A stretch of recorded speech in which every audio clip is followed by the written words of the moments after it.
I am black. Well, I'm wearing black. I think we made it. We made it. We made it. Look at us go, Hi. man. We're on here. We're Hey. zooming. Hey, Jack. Hey, Hey, Blue. welcome everybody. It's Don't Worry Wednesday. You know the what day it drill? is. We just said it. We just said it. It is Wednesday, so it's Don't Worry Wednesday. This is a show where we handle any thoughts, challenges, issues you might be having. We have had our own set of challenges just getting here.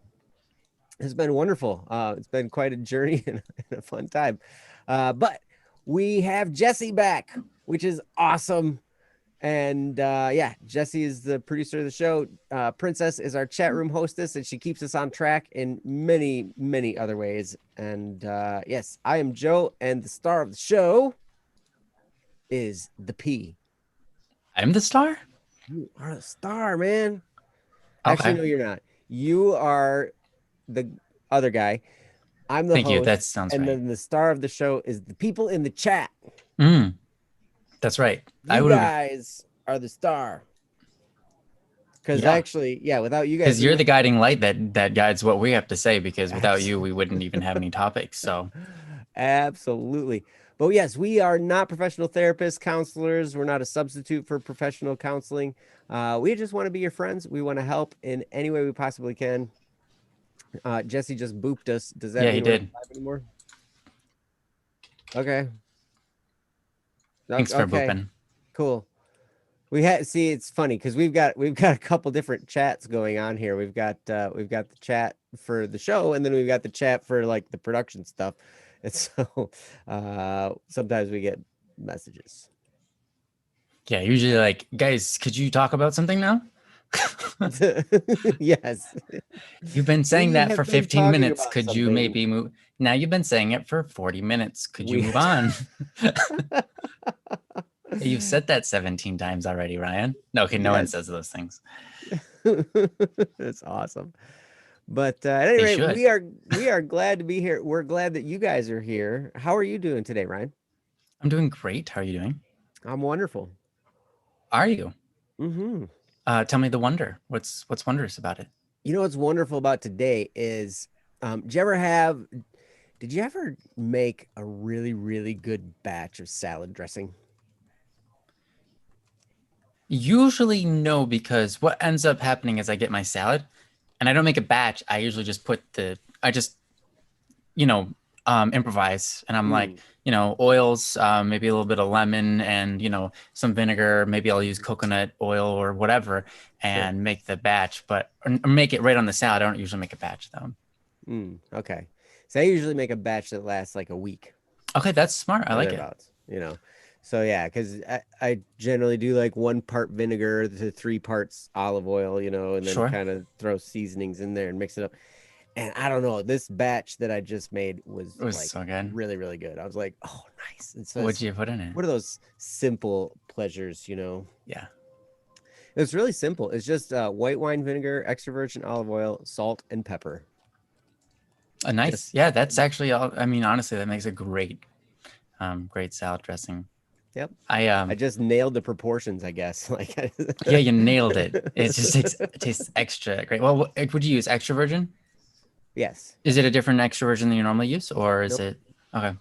It's the cheapo, great value from Walmart. Hey, if it works, it works. Why? Because I just don't got that money. Yeah, I gotta buy the cheap stuff, man. It's extra virgin olive oil, so by definition, it's probably not the cheap stuff, but it's the cheapest of the, that stuff. I'll tell you what, I don't have a salad dressing experience, but I do have this. This is coffee, and so I've been trying to get this thing, and I haven't nailed it yet. But I want my coffee to taste like a cookie, like a chocolate chip cookie without the chocolate chips necessarily, like just a really nice cookie. I haven't nailed it yet. I'm still trying to work things out to get it right. But I was talking to my mom and I said, Mom, what do you suggest? I was trying a couple of different things, and she's like, well, why don't you try almond extract? And I was like, that's an interesting idea. So I put almond extract in my coffee, and it's actually really good. I've had it for a couple of days now, and it reminds me a little bit of, have you ever had thumbprint cookies? Oh, are they the Um, kind? Are they the kind that you put a Hershey Kiss in the middle of like that? That's you probably can, just. but usually you put like a jelly. It's usually made of like Oh, mostly nuts. oh, You've seen gotcha. those? Okay. Okay. Yeah, it tastes like one of those, and it's really good. But I think that I need to work on my recipe, but it is satisfying to. You could try it, almond extract in your coffee. It Hmm, tastes pretty good. interesting. This doesn't make it taste like cookies, but I have a cousin who just out of habit, she was like, "Hey, you want some coffee?" I went over to their house. This was years ago. And they're like, "You want some coffee?" I'm like, "Yeah." So she went to go make a pot of coffee in the coffee maker, right? Mhm. And so before she made a full pot of coffee, she just put a dash of cinnamon powder in the bottom of the filter before putting it. Ah, yeah, yeah. Cinnamon and coffee can go together pretty well, but you have to be careful with it. Because a little bit goes a long way in coffee. Yes, yes, just a little, just a dash. That was it. Hmm. But yeah. Yeah, that is good. Hmm. Cinnamon might be a good idea. I don't know. I'm working It on it. doesn't taste like a cookie though. So like Yeah. if you're shooting for the cookie, that's not the path. Yeah, okay. One thing I was thinking now, this might be a little bit crazy. I haven't done this yet, but adding an egg to my coffee, and I know that sounds really gross to a lot of people, but hey, eggs are in cookies, and that's part of what makes them taste so great. So I'm thinking about it. Probably if you want your coffee to taste like a cookie, it's going to require sugar. Oh, definitely, definitely. Hmm. Anyhow, Yeah. so yeah, no, that's on the topic of wonder, I Now that guess, now that we've had our coffee discussion, we can talk about the topics that and you guys sound. have sent us. And I think I see people, oh, Jack says like a raw egg or a cooked egg. So it probably would start off raw and then it cooks in the Yeah, coffee. Is that kind of how? I would have to be. Yeah, I would have to do. See, and that's the thing is like I know that gets a little bit weird and it's kind of gross. Maybe I could do just the egg yolk. If I did just the egg yolk and stir that into the coffee, maybe it become a little bit more like a custard, Ooh. and that would be really satisfying. If you had one of those uh, little handheld whipping Yeah, things, yeah, I got one of one of those. those, Yeah, yeah, just homogenizer or whatever they're called. yeah. Blue Dragon says you're gonna catch salmonella, possibly. Uh, Actually, there is a very, very, very, very, very, very small chance. People eat raw eggs all the time. I've eaten plenty of raw eggs. I've never had salmon vanilla. I've But never you wrote a gotten it. song about it though, is the I did write a thing. song about salmon vanilla. Yeah, don't put an egg. I get it. I get it. You've worked with coffee people. Don't put egg. Oh wow, we're in 1080p. We are in 1080p. Thanks to Jesse. Thanks, Jesse. Thanks, Jesse. You're the bestie. Hmm. Yeah. Jesse is the But bestie. he is. He totally is. And he even puts a Nice. little heart. See that little heart right there? That's just for us. Thank you, Actually, that's Jesse. for the people in the chat. I love you. Oh, I still love you even if you don't love me back. All right, that's fine. I'm sure he loves you too by Mm-mm, that's proxy. just for the chat. No 4K. No Wow, 4K. Hyrule. Wow. Fine, dude. Whatever. Like, We will give get them there something when good. you They're can like, yeah, stream yeah, in but it's still not 4K. Do you think better. it's even possible to stream in 4K? Could you imagine how ridiculous? It is possible. I'm sure. Yeah. Wow. You need way good internet, probably. Mm-hmm. Way good. But all right. Well, what do you say we get to some topics? I think we should. I see JoJo's here. JoJo's here. I think I saw JoJo's name on the list. Let's do it. Yeah. So I will just go down the list. If you guys hear your name, feel free to just give us a shout in the chat. You can say whatever you want just to get us our attention and say, hey, that's my topic. Yeah. It's been there for a while, JoJo. You're right. Since July 22nd, it looks like. But all right. So here's the list. Royal or Saigo, Sevlev, SK, JoJo, or Braden. Say, hey, that's my topic. You told us to say whatever you want to just get our attention. Say, hey, that's my topic. Yeah. Yep, that's good. Hey, that's my topic. All right. Hey, that's my All right. topic. Oh, Braden. Hey. Oh, and Braden. The old topic is no longer relevant. All right. Well, we'll start with JoJo's because that's been here longer, and then we'll move on to yours, Braden. Yeah, you've got a new how's topic about too. that? So, what's up with your mom and dad in the chat? In the chat. Wow, Joe. There's an E at the end. See? I see that. I see the E. Yeah. But okay.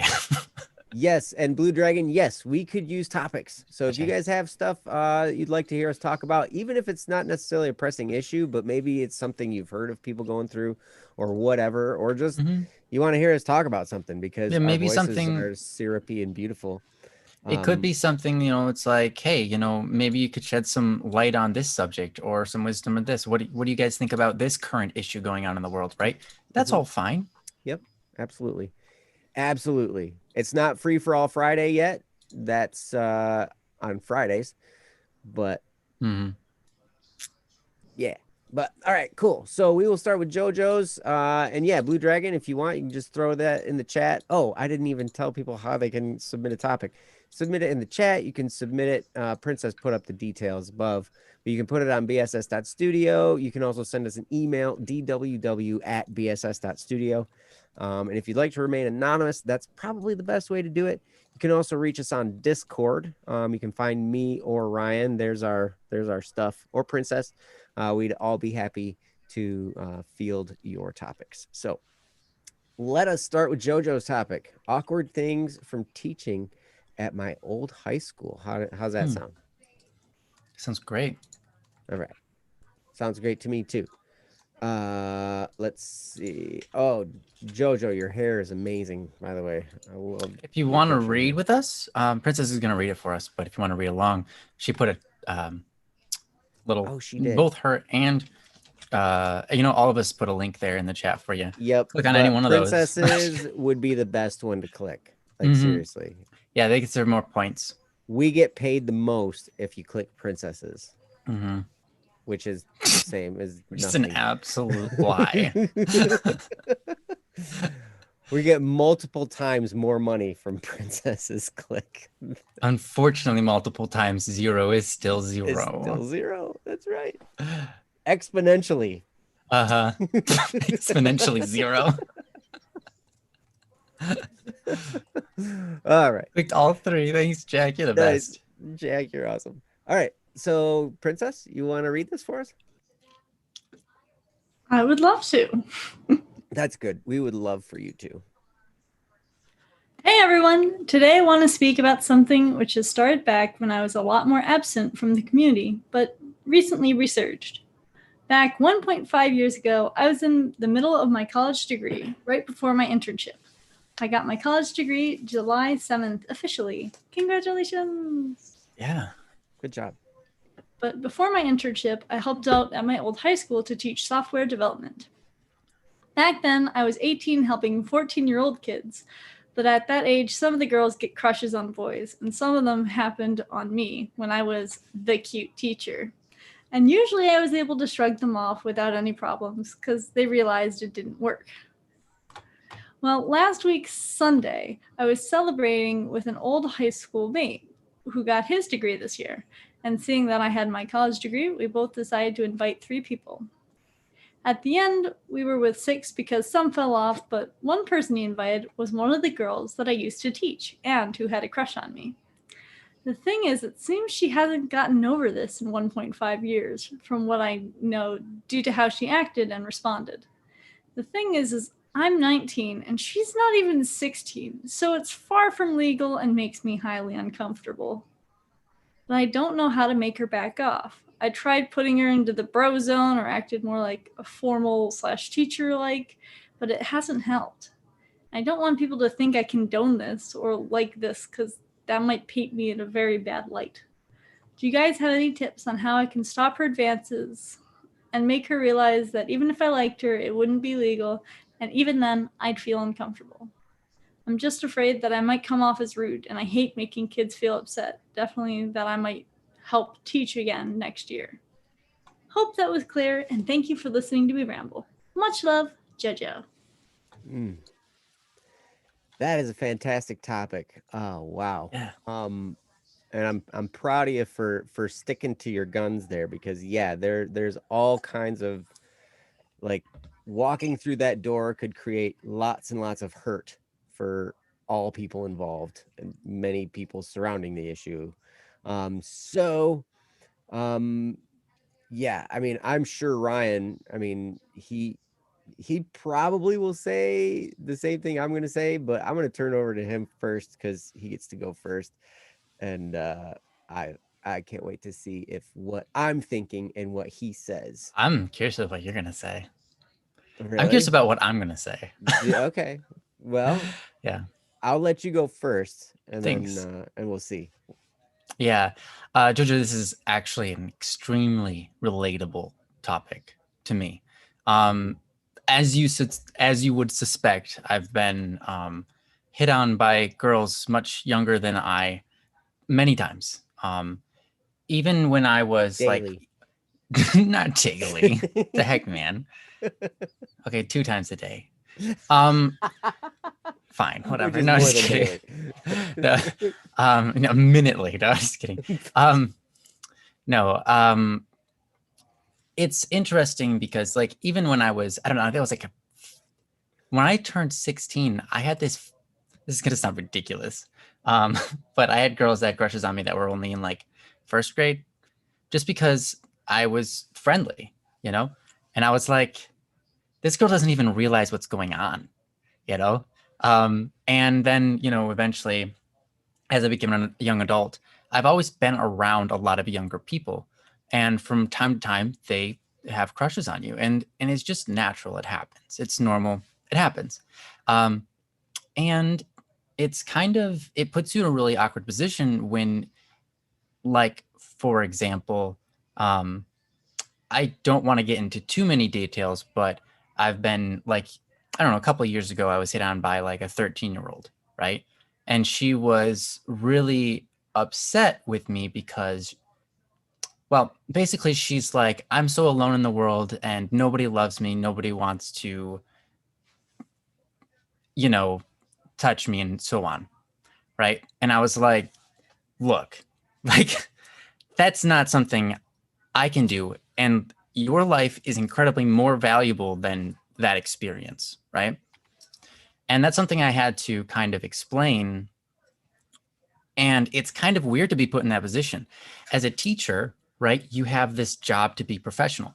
As a, not really a celebrity, but kind of, in my position, one of my fears is being nice to somebody, right? And they have a crush on me, they take it the wrong way. Soon something happens, and all of a sudden now I'm in this big scandal where it's like Static P was, trying to get with young women and he's a pedophile and all this kind of stuff, right? And that would be awful because, one, it wouldn't be true, but two, that's something that can absolutely ruin your career for a very, very long time. Mhm. Whatever career you're planning on going, whether it be a teacher, whether it just be a person that works on software. And you said that's your biggest fear as well. I get it. Totally. So you have to remain adult, like you have to be mature, and you also have to be mature enough to respect their maturity. And what I mean by that is sometimes you have to have a discussion with them, right? And you just have to say, hey, look, here's what's going on. Here are the facts. I realize that maybe you like me. And that's okay. We all like different people. That happens. That's normal. But because of my profession, I cannot have a relationship with you. And sometimes you actually have to just give them that, and respect that they will respect you. And that can be really difficult. Now, it might not be the time or place to do that ever. It might be that you just have to wait it off, kind of distance yourself, or not necessarily distance yourself, allow them to be nice to you, be nice back, but never allow it to develop into something. That's another way of going around it. And that's fine. It puts you in a lot of awkward positions. But if you can be okay with awkward positions, you'll get through it. as long as, it doesn't develop into something. There's this thing where in reality, right, outside of professionalism and all that kind of stuff, you're 19, right? She's below 16, right? Even if she's 14, right? 14, 15, 16, 17, 18, 19, that's only 5 years. 5 years from now, that's not going to be a big deal if you guys are dating, right? But because they're below 17, right? There's this, hey, that's not allowed. And also because of your profession, that's not allowed. Technically, it's allowed. Here's the thing. You can date. If you are above 17, you can date people who are below 17. That's not illegal by any means. You can date them. The stipulation is you cannot do anything perverse with them, right? That's the illegal part. And rightfully so. It's not a good idea. They're still young. To introduce them into that kind of stuff, to be a part of it, that's really hard. People get confused about what love is at that age and all that kind of stuff, right? And that's not something you want to lead someone down. So that's why it's illegal. There's a lot of reasons it's illegal beyond that, but you get what I'm saying. So morally, I think what you morally have to uphold, you're already upholding. And it's not a big deal if you were to date. There's nothing morally wrong with that. But there would be something morally wrong if you try to push it to that next level, right? But the issue is that society will look bad and look down on you for if you were to get in a relationship with this person. So if you did like this person back, right? Maybe you do, maybe you don't, and that's not up for me to decide. And it is what it is. It doesn't sound like you do, but if you did have an interest in the person, you could just wait it out until they get 17, and then it's like, hey, now it's not going to be a big deal. But then you actually still have to be out of your job because you can't date someone who you're teaching. Your school will fire you. Mm-hmm. I know that I personally know a teacher who hung out with another kid in a bar. That's it. She happened to go to a bar and she found one of her students there and they hung out at the bar table. The boy wasn't drinking. She was, but she didn't get intoxicated. She didn't get overly intoxicated, right? She didn't get drunk or anything. She was just having a good time, being a good teacher, right? And I knew this teacher. And she was a really fun, nice, caring lady. And she taught English and Spanish. And anyways, yeah, she got fired. As soon as the school found out about it, they fired her and said, whoa, you can't be hanging out with kids at bars. No, we know that you didn't do anything. We don't care if you did something wrong. You are not allowed to do that. You are not allowed to be with your students because it makes the school look bad. What if you did do something, right? Now our school is in trouble. So you're fired, right? And so that's something you totally want to avoid, right? So on a professional level, I think the best thing you can do is have a one-on-one conversation with this girl and just say, or either A, if it seems to be fading, just let it fade. Mm-hmm. If you're already distant and you don't really get to see her much anyways, just let that be that. Mm-hmm. And she'll eventually get over it. And if she doesn't, that's kind of her issue to deal with. And it's not necessarily yours, because if you're not around her, it doesn't matter, right? She'll eventually get over it. But if you are in contact with her on the daily and she keeps on pushing on you, right? You can have that conversation with her and say, hey, look, I'm just gonna have a real honest conversation with you. You're an awesome person. There's nothing about you that I dislike. The issue is that I will be fired from my job. I will be, publicly humiliated and all this other kind of stuff, all these repercussions if you keep on hitting on me. Because when you hit on me, it makes it seem like we might be in a relationship to other people around us. And that could get me in really big trouble. There are teachers who have been fired just for hanging out with their students. And when their students get too close, they just fire the teacher. And I don't want you to I don't want that to happen to me. And I don't want you to feel guilty for that happening, because that's a very real thing that can happen. Mm-hmm. So try not to engage with me in that way so much, because honestly, it's just a little scary. And you can be that, you could say that. And I think that would probably be one of the best things you could say to this person? And I get, again, make it well known that it's not, it's always this, it's not you, it's me. But it really is a lot, right? It's, in this case, it's like, look, if you like me, that's okay. Like, I get it that we all like people. That's normal. But you can't hit on me, because I could literally get fired just because you're hitting on me. Even if I didn't oblige, even if I'm not hitting on you back, I could actually still get fired because you are hitting on me. Mhm. And yeah, that's not good. So if you could just approach her with that level of maturity that you expect her to understand, she will understand. And she will want to back off because she wants you to be okay, right? If she's interested in you, she doesn't want you to get hurt, right? Naturally. So she will respect that. He said it's mostly not even actually, sorry, an actual job. It's more, I help teach as a volunteer about internet safety. Okay. Making your own small games and websites, such stuff. Okay, cool. And such stuff. Yeah. That's awesome. But even, you don't necessarily have to say your job, but you could say, my future career, my, anything like that. Because anything that happens, the other people, you just helping out as a teacher, as a volunteer or whatever, but if someone notices, they're gonna be like, hey, this volunteer is getting a little chummy with these girls. We gotta, no, that's not okay, right? Mhm. That will happen. So even as a volunteer, you do gotta be careful. So hopefully that'll help. Like, just to have that conversation with them, hopefully helps a lot. But that's what I've got to say. That's from my own personal experiences, and having to do with this kind of stuff. But I'm going to give it over to Joe and see what he's got to say. Well, I can say my part because it was a little bit different. Mine's real simple. Run. Run. Yeah. Yeah, if he's already distancing, if there's already that going on, then Well, yeah, there's disengage. there's a couple things too. Ryan, I love what you were saying because there come times when you do have to confront things. Like if you are going to be there day to day with that person, then something has to be addressed somehow, right?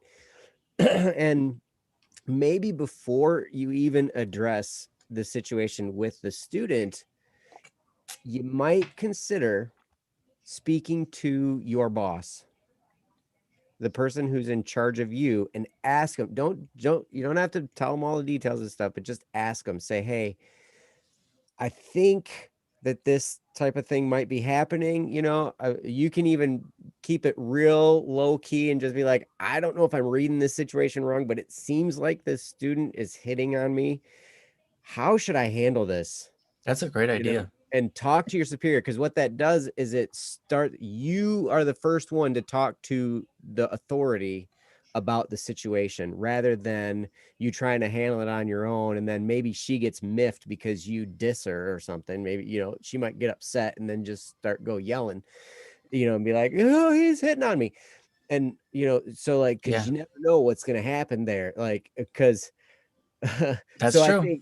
I think the best thing you could possibly do is to start the conversation with your superior and ask their advice as a way to open the conversation, rather than just saying, hey, I need to let you know about this situation.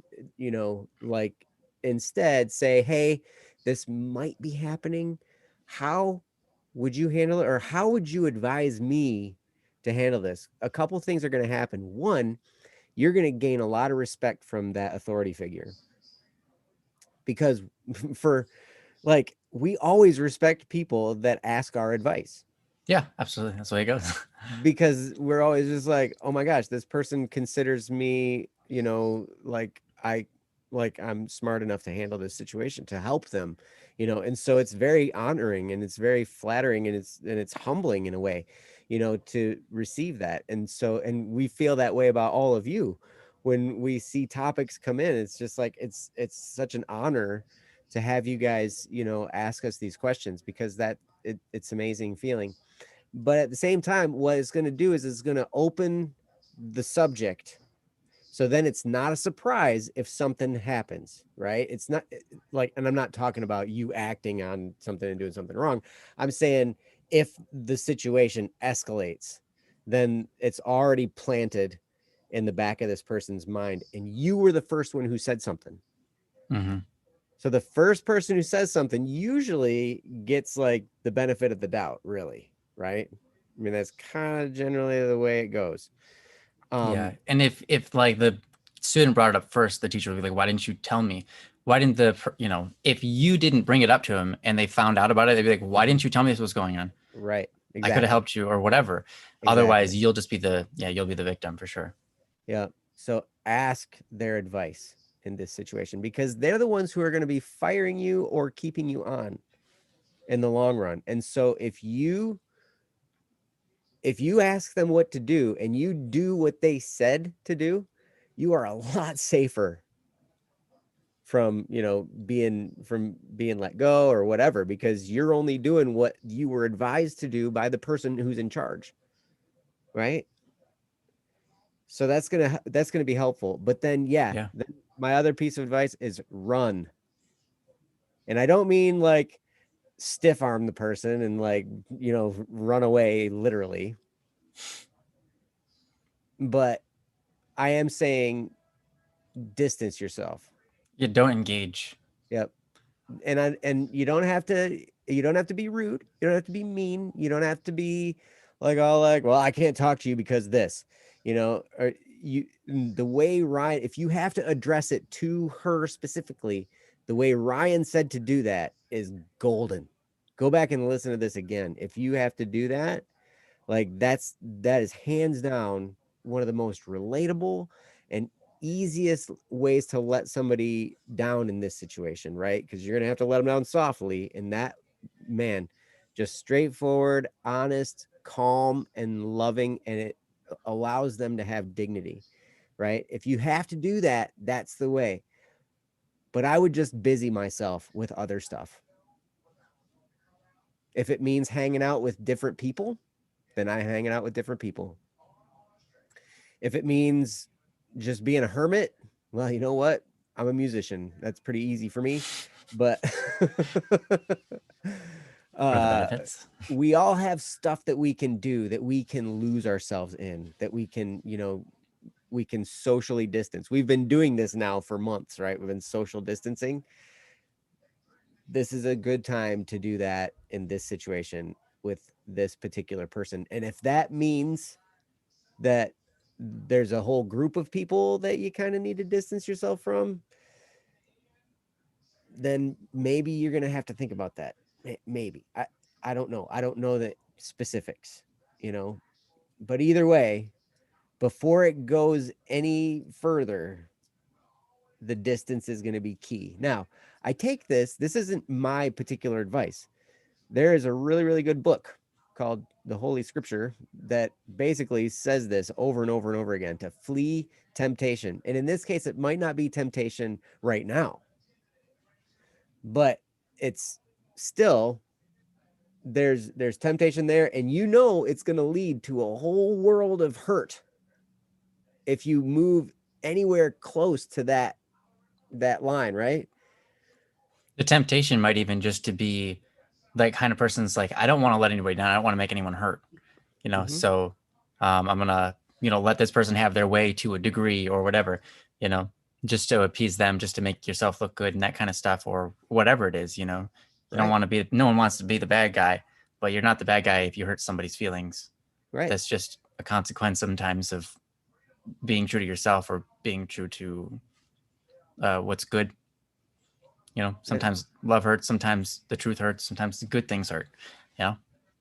Yeah. In fact, I see Blue Dragon. I see your comment. Real simple. Run. Yes. There is a person. I would encourage you to read the story of Joseph and Potiphar's wife.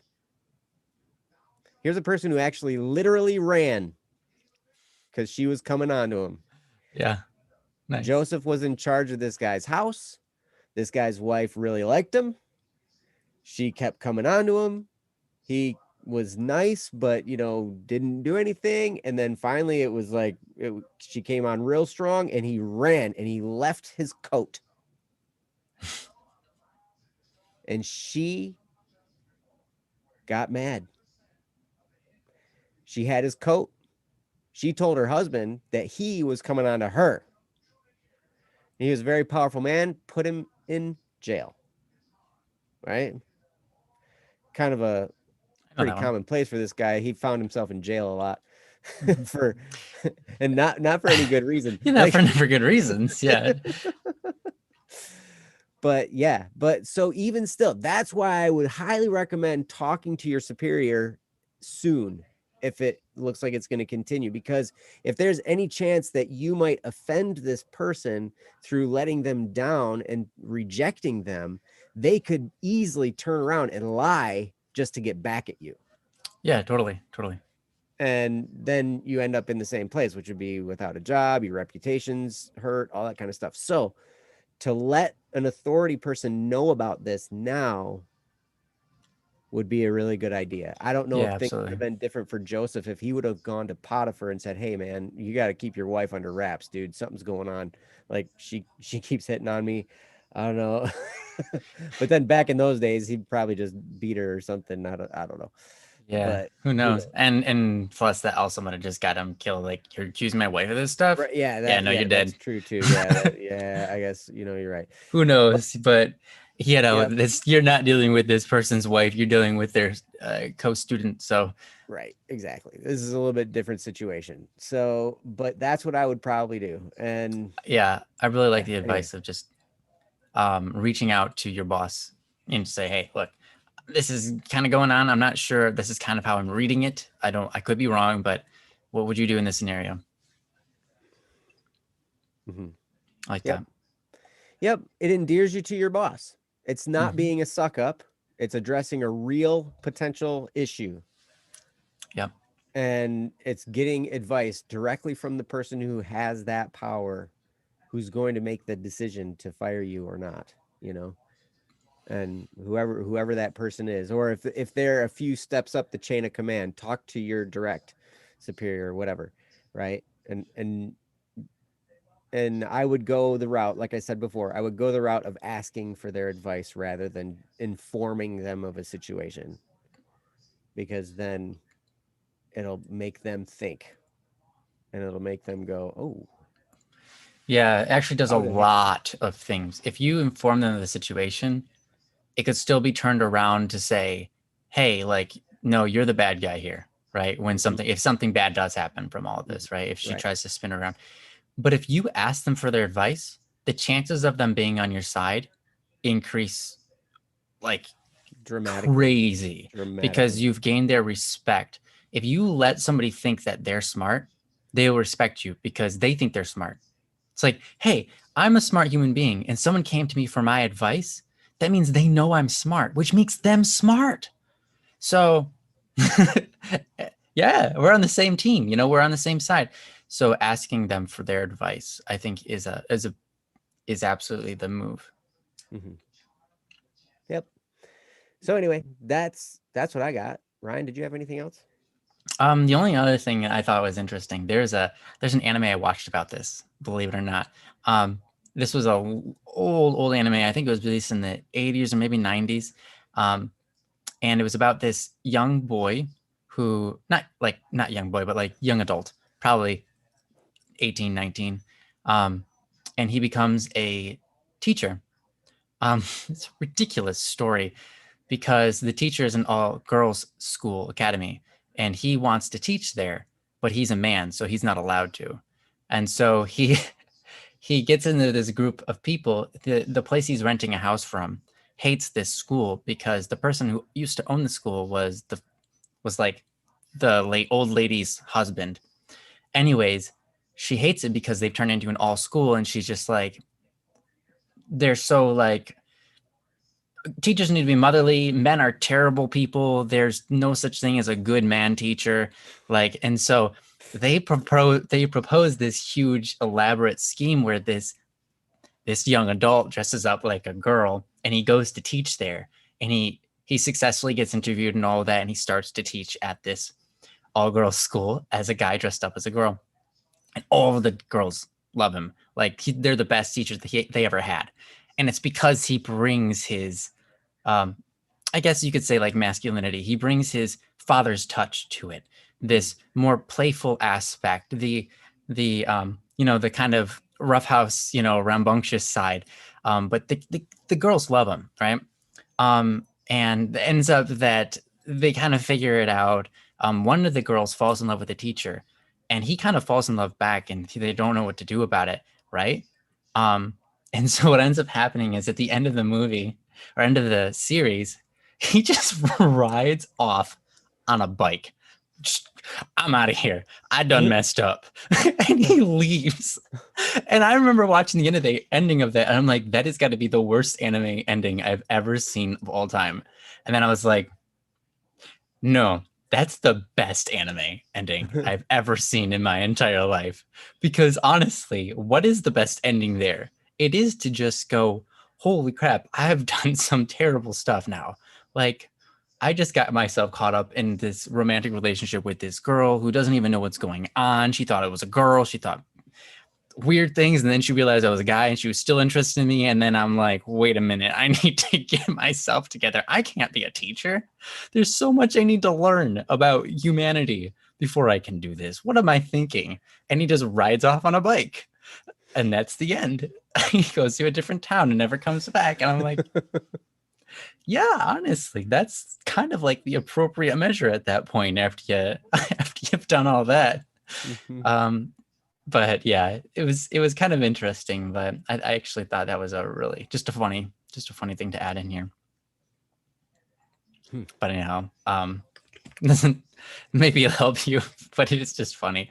But yeah, that's all I got. So this situation exists. Oh yeah, in abundance. In abundance. Yes. So hopefully some of that's helpful for you, Jojo. And I see your comment. Thank you so much for the advice, guys. It's really appreciated. You're absolutely welcome. I have one other small topic, unless the line is long, I can do it another time. Why don't you go ahead and post it? Or you can either post it in the chat. Princess will grab it, throw it on the website, or you can throw it up there, or whatever. She'll make sure it gets in line there. And if we have time to get to it, we'd be happy to. I don't know how long the line is, I guess at this point, and of who's here. But yeah, thank you so much for the topic, and my best wishes to you. This is not an easy situation. Yeah, good luck navigating it. I'm sure you'll do great. Yep. Well, you're in the right position. Yeah, you for sure. Understand the logic of the situation. You're not thinking emotionally. You're like, okay, this is going to cause a lot of pain. This is not going to be a good thing. We need to not have this happen. And that's the right spot to be in, mentally. So, because if there's anything in you that's saying, hey, I want to pursue this, then we might have to approach this in a different direction. But might have to reinforce the logic of things. So, but I think you got your head on straight, so that's good. Anyway, so thank you again, and we will move on to our next topic here. Let's see, did we have Braden? Are you still here? Because you would be next on the list. I'll go down the list. Royal, Sevlev, SK, and Braden. So if you guys are here, let us know. And let's see. And I think Blue Dragon, did you put a topic down? Yeah, they did. Oh, yeah. I thought they did. Yeah, right here. Yep, I see it. It just hasn't quite made the key. Oh, Braden. I prefer my new one because it's more dire. Okay, absolutely. We can do the new one. It's called Control. Let's see. Maybe I can get the link. Can I get the link? Ooh, you changed your avatar. It looks sweet. Yeah, it's simple, but it's cool. Princess beat me. She's so good. She's on top of it. She is, man. She's great. All right. So this is from Braden, and it's called Control. And Princess, would you like to read it for us? I would be honored. Braden says, I'm sorry for the heavy topic, but it started out lighter, but in my mind, I can't control it, and it hurts. The other day, I stared at puddles left behind from storms. The reflections remained still and deep, almost enough for me to reach through to the other side. Though it was no different from this reality, it somehow felt more beautiful. So I desperately wanted to live in the reflection, but couldn't. Then I realized a difference. I had perceived the reflection to be beautiful. I had not perceived reality to contain its same beauty. My mind creates these stories and poems on its own.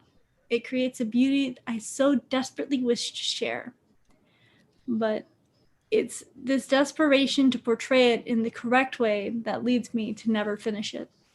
My mind continues to create more and more, and I can't keep up with putting what it shows to me on display. As a result, I tried to leave the fiction behind.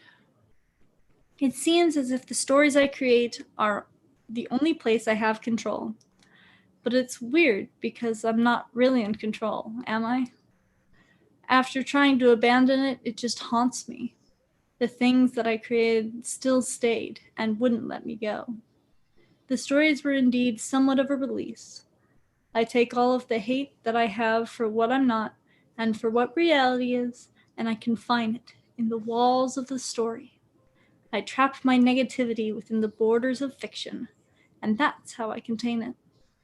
When I try to abandon the fictional worlds I create, those walls collapse, and the negativity and pain are set free. It is no longer contained. I guess that's what I get for hating what the reality of my life is.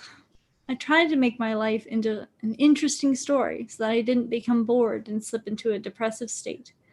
But then that caused the people I loved to abandon me.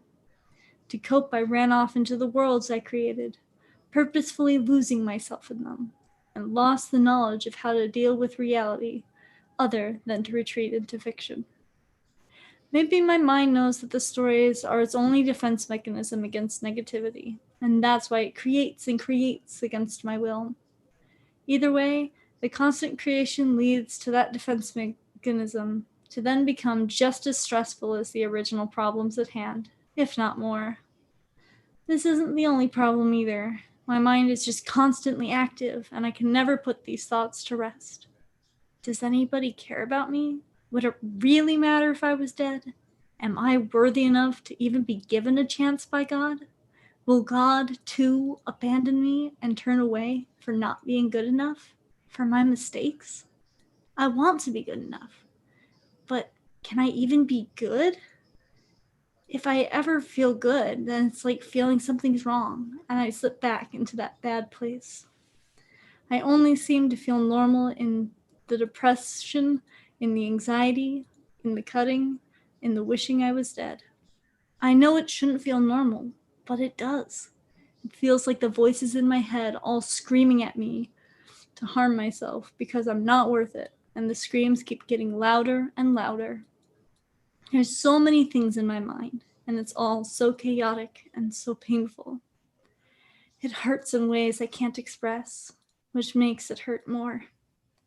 It's the most painful feeling that I've ever felt, and I'm just not enough. Never enough. From Braden. Wow, Braden, thank you. It's very beautifully written. I can feel the emotion coming through your words. I can tell what kind of a place you're in, and I'm really, really sorry that you find yourself there. I can completely relate, especially with the very, very last few words. I'm just never enough. I struggle with that and struggle with that and struggle with that. The feeling of never being enough. No matter how hard I work, no matter how hard I try, I understand. So, um, I guess that's just to tell you that, you know, you're not alone. That these feelings are not, I mean, there are other people that struggle with this too. And there are ways to make it better. There are ways to not be in the pit. And I know Ryan has helped me in a lot of ways just by, spending time and, listening to what he has to say. And when he turned my mind to the pursuit of virtue, how important that was in this whole struggle as well. So I'm going to turn over to Ryan and hear what kind of wisdom he has. All right. Well, yeah, this is a big topic, sounds really rough. It's kind of interesting. You have this despair, maybe not despair, right? If it's despair, if it's true despair, you wouldn't be voicing your thoughts here, right? Despair means without hope. You have some hope, right? Otherwise, you wouldn't have written this message. But you have this degree of despair, and it's interesting because you write these stories, right? These fictional stories. You create these beautiful poems, and you're very creative in that, and that's a very good thing, right? And it allows you to take the negativity and trap it inside of those fictional stories so that you can live your life in a hopefully more happier way, right? But then it kind of like that bottle, right, of fictional story eventually gets too full and it explodes, right? And then, or you do away with it for a while and you don't pursue that, and it kind of all just comes out, and then your world is filled with negativity. You find that your world is not as beautiful as the worlds you imagine. And I think that is beautiful in a way. It's interesting because it is said that, we are created in the image of God. You mentioned God here, so I feel comfortable saying this. We are created in the image of God, right? In the image of God, God is many things, but one thing that God is creator, right? And he creates a world where we exist. And it isn't a flawless world. It is a world with issues. We can also create worlds, and we can create worlds that we think might be flawless, but we also know that they're not. That if we really examine it more and more, we're like, oh no, that would be an issue here. Oh, that would be an issue here. And that's also beautiful because we've been given this engine, this brain, this power to create with our imagination, just as God created us with his. And we can then create our own worlds inside of his. And I find that to be very beautiful. And it isn't that we aren't supposed to. I think it would be the wrong idea to get the belief that we are not supposed to do that. And the idea that like God created this world, so we shouldn't want anything more. We shouldn't want anything better. And I think that's not true. If God created this world and he created us in our image, created us in his image, that means we have the capacity to create our own worlds in our brains, right? They might not actually be the reality we live in, but it does impact our reality, does it not? Does it not make us feel different ways? Does it not make us experience things in different ways? Does it not make our conversations on a daily basis different? It does. So when we create different worlds, it does kind of bleed over and affect our personal lives and then the lives around us. But to desire more is very natural. There are many times throughout your life where you'll come to the truth that you're not enough and that nothing around you is enough. You realize that nothing will satisfy you in this world, and especially not yourself. You can't satisfy yourself. And that's the weird thing is like, I think we in modern days and modern just kind of like how the common people think, we have this, we have two sides of the coin. We have like the buy this, the consumer type of thing. This will satisfy you. No, try this. This will satisfy you. And then we have the opposite side where it's like the like super hard opposite where it's like, no, you must recoil into yourself and satisfy yourself, become one with all things and all this kind of stuff.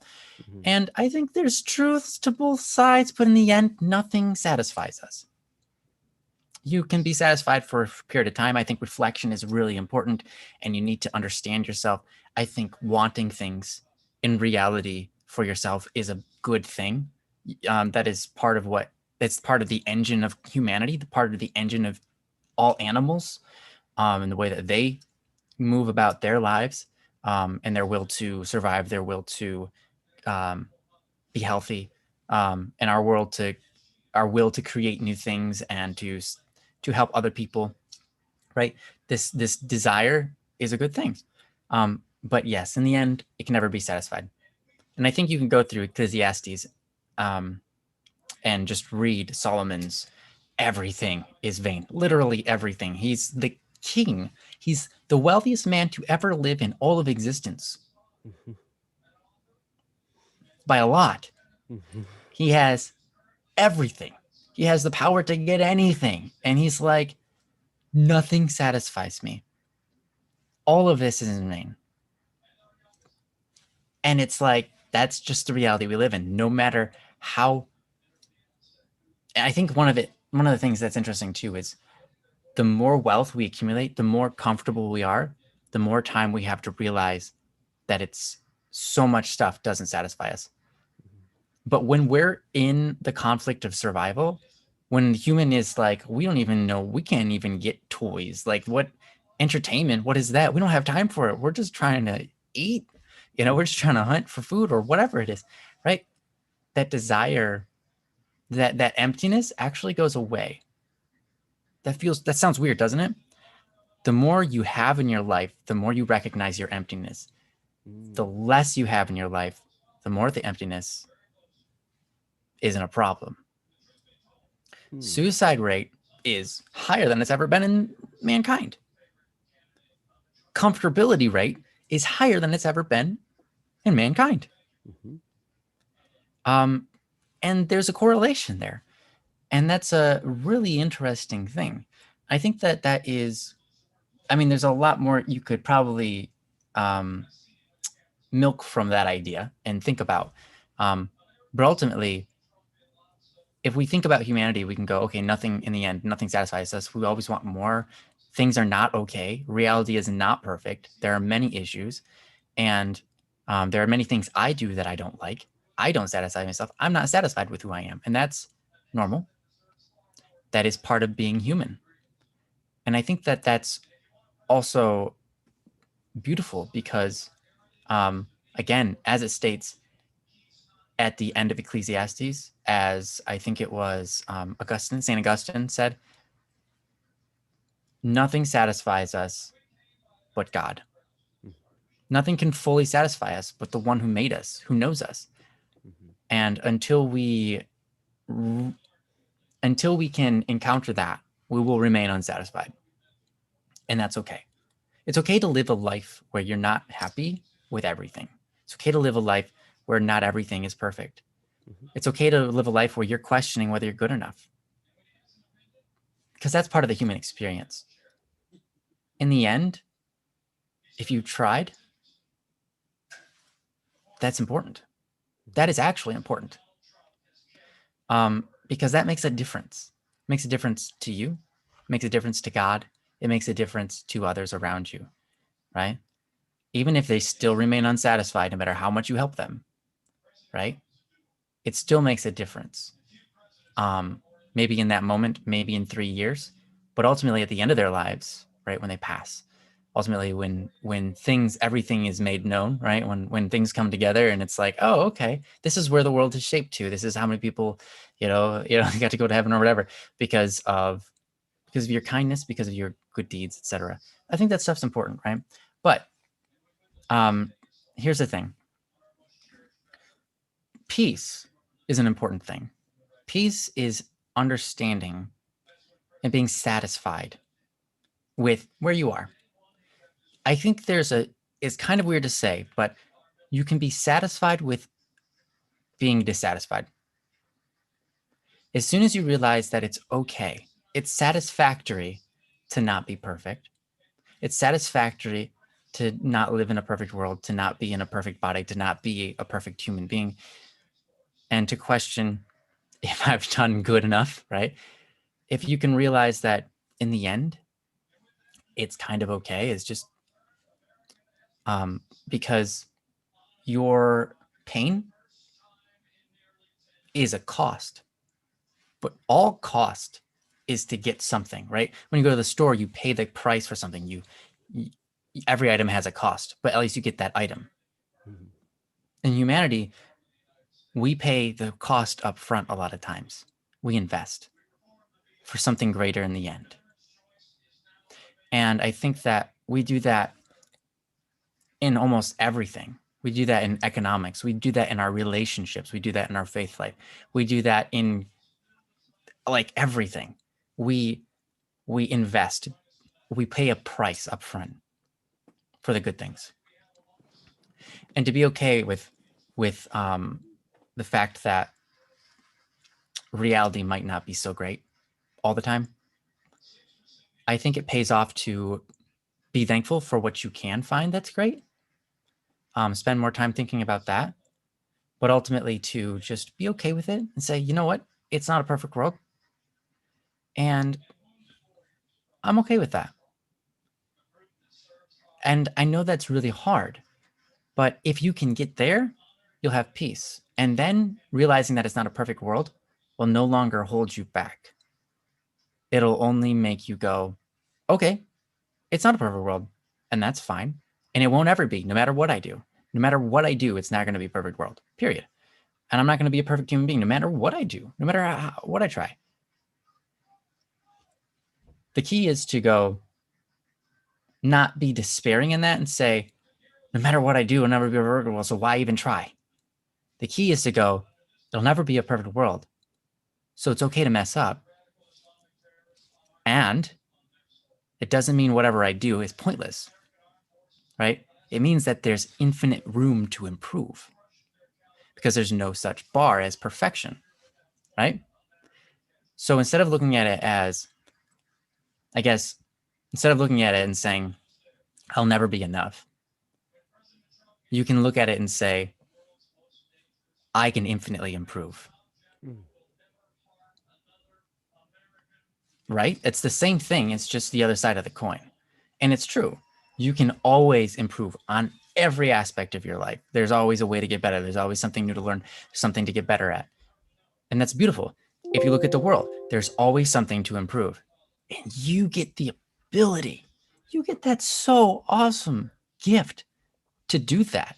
You know, when you were put into this world that was imperfect, God was giving you a gift. Doesn't that sound crazy? Like, hey, God's like, hey, I'm going to put you in this world where your life is you're not going to feel so great for like a decent portion of it. It's going to kind of suck. Yeah, that's a gift. Now it's like, how is that a gift? That's just pain. That's not fun. That's not cool. That's not a gift. No, the gift is in the fact that you get to put your hand into it to make it better. And that is the whole point. You know, when I said you were made in the image of God and God gives you the ability to create. And so to have this creative mind and coming up with all these ideas and coming up with these new worlds, it's a beautiful thing. He put you in this world, right? And now you get a chance to imagine it better and say, okay, God, thanks. Thanks for giving me a part in your creation process. Let's see what I can do with it. So God's like, hey, I made this snowman out of clay. What do you think? And it's like really bad. And God knows it's bad. And he's like, try to make that into something pretty. And then you're like, I will. Like, and then you just like kind of form it into like better balls. And you're like, how's that? And he's like, wow, that's amazing. You know, now you've gotten to share the ability that you got to share in the creation process with God. You've gotten to share in the making the world a more beautiful place process. And God got to share in that with you, which is why God created you. He wants to share the experience with you. When you feel sorrow, he feels sorrow. When you feel joy, he feels joy. But not only that, he's on the adventure with you. Whatever choices you make, he endures and is enduring of. When you make a choice to eat salad instead of spaghetti or spaghetti instead of salad, he's there for it. And he's like, oh, cool. I got to experience this with you. right? That's a moment for him. When God creates a world and he puts you in it and it is far from perfect, and he says, hey, help me out here. I want to join you in the experience of you making what I've made even better. How many times in your life has someone come to you and they're like, hey, I've got this thing going on. Could you help me make it better? And you feel like, that's really cool. I would love to do that. I'm glad you respect me to do that, right? That's the respect God is giving you in this. Now, obviously, I talked a lot about God in this, but this is because you asked if God, would abandon you. If God, you were questioning that aspect. And I want to let you know that no, he can't abandon you. It's actually physically impossible for him to do so.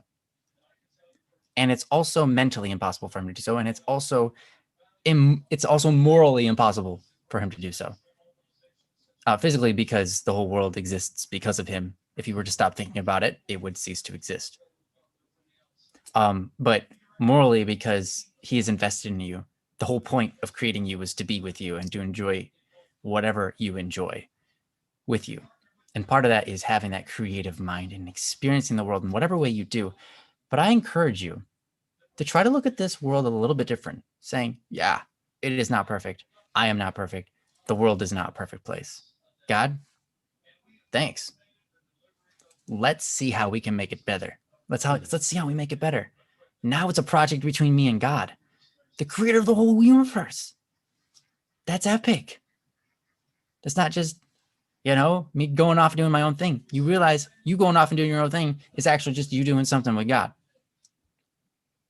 If it's to make the world a better place, I think that's beautiful. And recognizing that the world is not perfect is beautiful, because that means you recognize what is good and what is bad. And you have the ability to make that call and the ability, therefore, to hopefully put your mind to it and your efforts towards it to change it. So I know I talked for like 15 minutes or something on that. And I'm really sorry for those of you who are not religious, who do not believe in God. And that is totally fine.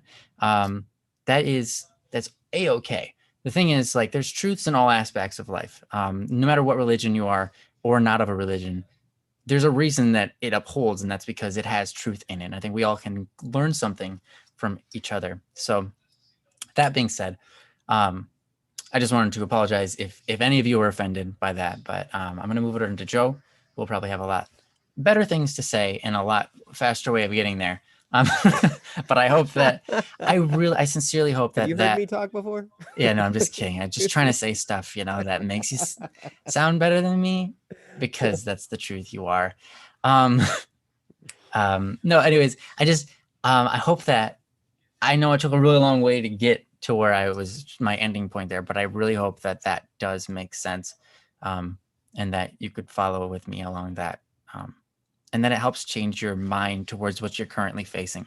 Because I know what you're going through is really hard, but if you can have a different perspective about it, that changes everything. Perspective is everything. When it comes to how you feel about something. If you don't like your life, it means that your perspective can be changed to like it.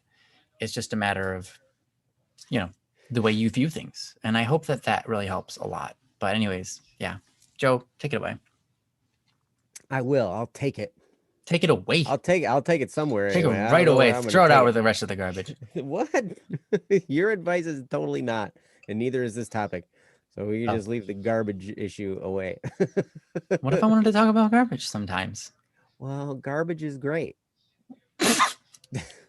if you're a trash collector. Yeah. All right. Garbage is money. That's right. All right, go ahead. I tell you, I do want to be offensive here for just another moment, and I'm gonna. I say this only to offend you. I'm gonna say, brace yourselves. I can't get away from the God topic quite yet. So for those of you who are not religious or don't believe in God, I apologize, but there's this aspect about God in here, and so I just want to let you know, because you said, "Will God to abandon me, turn away from me for not being good enough, for my mistakes?" I want to be good enough, but can I even be good? If I ever feel good, it feels like something's wrong. And you say these things. And you start it with, am I worthy enough to even be given a chance by God? Well, apparently God thought so, because here you are. That's your clue there. Okay.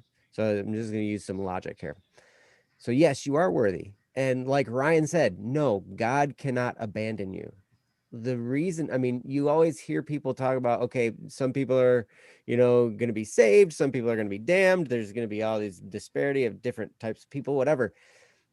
It's not that God turns from us. It's we turn from him. A great theologian, and there have been great authors, C.S. Lewis, G.K. Chesterton, like there's some great authors, and also St. Augustine. There's great, like Ryan was talking about. There's kind of this sentiment that hell is a prison locked from the inside. We lock ourselves in there. And we choose the absence of God, basically. So if you say, I want to be good enough, then, and that's what's in your heart, then there is no mistake you can make that's going to separate you from God, because a sin is not a mistake. A sin is a deliberate act. Like we don't sin by accident, right?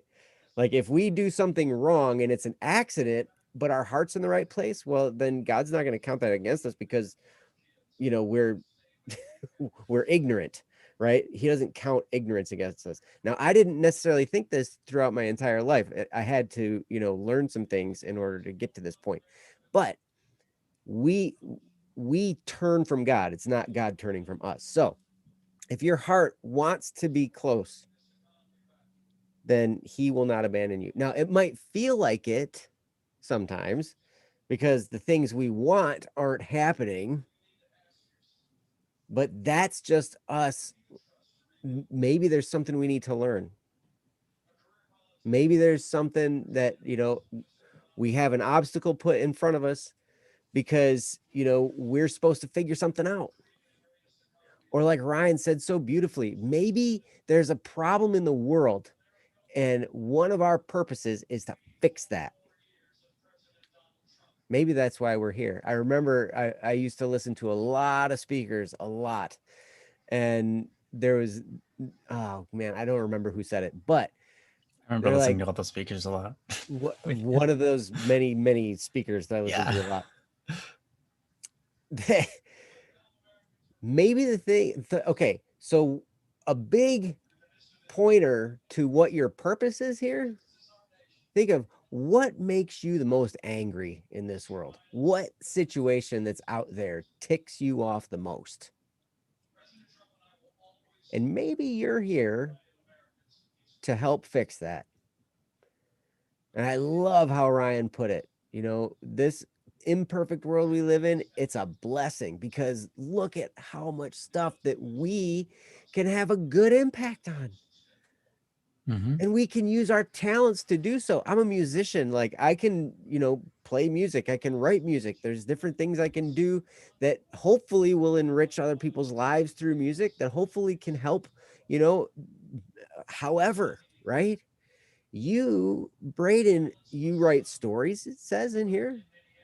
I can't tell you how many times a good bit of fiction has enlightened me in some way to think about my life in a certain way, giving me a shift of perspective, something that maybe it wasn't just me reading the book and learning exactly from the book, but the perspective that I was kind of guided into by this fiction has taught me something about myself, has taught me something about life, has taught me something about how to deal with other people, how to deal with my problems. There's been so many times. And sometimes it's just a form of a vacation. A story can just be a moment away from all the turmoil I'm facing. And that's valuable too. So I'll tell you, you're here. Therefore, you're not done yet. There's something here for you to do. it's when we don't know what it is we're supposed to do that are sometimes the hardest. I think they're the hardest for me when I'm like, when I feel kind of lost, and I go in and out of these times, I sometimes I'm on point. I know exactly what I'm doing. I know exactly what I'm trying to accomplish. I know exactly what my next step is. I don't know the whole path, but I know what I'm going to do next to try and get there. But then there are those times when it's like, does this even matter? Is it even worth it? Am I really, I mean, what even matters about all this? Ryan and I, I'll just kind of bare my heart to you. Ryan and I had this conversation, what, a week ago, 2 weeks ago, something? Yeah, something like Where that. I was so busy with all kinds of stuff from Black Static and Swerve and anything. And it's just like, I've started wrestling myself. What is the point? What is the point of all of this? I'm working super hard. I'm doing a lot. It seems like I feel tired all the time. Doing Right? inspections and all that kind of stuff. Yep, Your other because I've job. got my job Day and I've job. got all the other stuff. Right. I mean, it's crazy. And it's like, what is the point of any of it? And for the same way that you just said, I'm just never enough. I'm never enough. No matter what I do, I will never satisfy my wife. I will never satisfy my kids. I will never satisfy my in-laws. I will never satisfy my parents. Never, ever, ever will I How can you satisfy dream any. to? You can't even What's be with that? anyone. Like, how could you ever dream to? You can't even be with someone and make them happy 24/7. It's not even possible. Exactly, right? So you can't. And so not only that, but then you start to figure out it's not my job to satisfy them. Right? And like Ryan so succinctly said, it's not even their job to satisfy themselves because they That's right. can't do it. They can't do it. No. No amount of money is going to do it. No amount of stuff is going to do it. I just recently saw Unspeakable. He's a YouTuber. He's a pretty popular YouTuber. He just bought a new house, right? It's on an island. He's going to have all this. He's got this vlog opportunity all around him for all this stuff that he can create videos all on his own 11-acre property that it's not, I mean, it's an island, but it's like a house on a little island that basically has a moat around it, basically, right? It's not like this out in the middle of the ocean or something. Okay. But basically he's got this beautiful house. It's got an elevator. He took everybody through this whole tour of his brand new house that he just bought. I'm sure it cost millions, maybe tens of millions of dollars for this property. And you know what?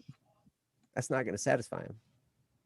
I watched that video. I watch all the fun stuff they're doing, jet skis and RVs and little motorbikes and all these kinds of different stuff. And he's got all this great fun stuff everywhere. That's not going to satisfy him. At It's the end of the staged too. day. What's that? A lot of it is staged. Oh, sure. Yep, absolutely. It's meant to be entertaining, and it is. But the thing about it, I love that Ryan made the reference to Ecclesiastes. It's all vanity. It is. We can serve purpose in our lives. If you're religious, if you believe in God, I encourage you, find ways to serve God. Find ways to not let your dreams become your idols. Find ways to serve him. If you're not religious, that's okay. You have a purpose as well. And that is something that's going to feel good to you. That is something that actually will bring more satisfaction because you're actually in pursuit. It's not even the accomplishment of the thing that feels good. It's the pursuit. Yep, absolutely. Like, I know I have hit goals. I have been in pursuit of goals and felt great. And this is awesome and everything like that. I remember this very, very distinctly. I was an apprentice to do band instrument repair, right? I was learning how to do band instrument repair. It was super fun. Like, it was a melancholy dream. Like, my brain was just all over it, right? Because I'm just like, oh yeah, a melancholy is a very detailed and very introverted person, right? So, and I was way into it. And it was great. And I was learning this stuff, and I was going to have a pretty good income on the other side of the apprenticeship. And so I was going to be able to get an apartment, get, and live on my own and do all this kind of stuff. Right. And I remember going through the apprenticeship, and it felt great. It was fun. And then I got done. And then I got the place. I moved to Traverse City, Michigan, and had this awesome apartment. Huge. It was like 1,200 square feet apartment. And it had all kinds of great stuff in it, right? And I remember looking, I was, putting some stuff out on the back porch area of it. And I looked through my sliding glass window, and it was nighttime. So it was dark outside, and I looked through and I could see the inside of the apartment, right? And I looked around at how it was, I had it actually clean for once, which was weird, but it looked really nice, right? And I'm looking around at all the stuff in there, and I'm like, man, that is really cool. And then this sinking feeling, is that it? Is that all? Because I'm done with the apprenticeship. And now here I am, and it's like, and now I kind of settle into the life, and it's like, okay, yep, so this isn't very satisfying. I thought it was going to be great on the other side, and here I am now. I'm kind of bored, and I've got this stuff, and okay, big deal. So then I had to find something else to pursue. And so find something. That's probably the key. Find something to run after, because when you're running, when you're doing, it's way better than sitting still. Way better. My brain can go crazy on myself when I'm sitting still doing nothing. But when I'm actually doing something, when I'm working on a project and actually finishing and getting stuff done, it feels great. But even then, you got to be careful, because that can turn into vanity as well. So I would encourage you, explore the God question. No matter who you are, whether you're religious, not religious, whatever, explore it. Just ask the questions. It's okay. You guys are pretty, I know you guys know where Ryan and I stand on this whole issue. It's pretty clear, and, we're not ashamed or afraid to talk about it. But, we're also don't, diss anybody who doesn't feel the same way. We all love everybody. But at any rate, I hope some of that was helpful. I'm going to turn it back over to Ryan, because that's pretty much what I got for now. So Ryan, what else? Yeah, no, that's good. I mean, I don't think I have too much more either. I'm curious, Braden, did you have anything else you wanted to add or say about this? Any more further questions? I mean, it's hard because, nothing we can say can solve it instantly. Once in a while, you'll have one of those happen to you in your life, where it's like someone says something and everything just flips in your mind. You're like, oh, but if this is something you're dealing with, you get the whole thing of like, it doesn't feel normal unless something's wrong. That's, what, you want things to feel good, but if you're like, hey, if something's wrong, at least it feels normal, like then that's kind of how things have normally been. That's not necessarily a bad thing. That means you can thrive in bad situations, and you're used to it. And that's maybe not how you prefer it. You'd prefer to be happy, and that totally makes sense. I think anyone would. We want to be happy, and that's a good thing to want.